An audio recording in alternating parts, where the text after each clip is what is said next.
daily basis and what the sort of the big project goals are for your work. Okay. So I'm a scientist, an activist, and a mother.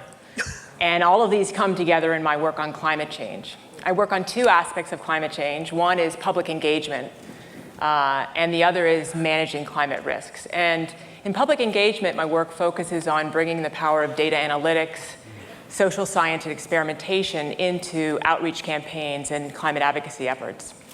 In the context of climate risk management, my focus is using new technologies to enhance access to information so that globally we can manage our resources more collectively, regionally, and enhance climate and water security in particular. So in my science and activist life work, I focus a lot on the quantified world, and I'm thrilled by the data that comes out of that because it allows us to understand the complex social, biological, biophysical systems and manage the risks of the crisis that is unfolding. However, as a mother, I watch as my child's life and culture is being shaped by digital tools and virtual spaces. And so I'm acutely aware of how, by digitizing our world, we're changing it. We're changing it in profound ways.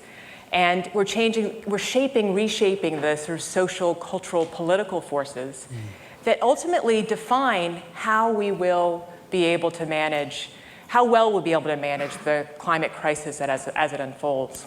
So these are the issues I think about. I wanted to say one more thing, and that is, that what this always makes me constantly think about is that the decisions that we're making, not just about the emissions of greenhouse gases that we produce every day, but so many other decisions really are fundamentally shaping how vulnerable our children are to this climate crisis.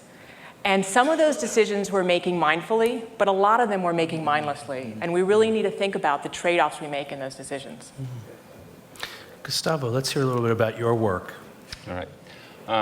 I'm a journalist, and I've been working with environmental issues now for almost 10 years, spending most of my time writing about stories on climate change as well, and deforestation in the rainforests of South America.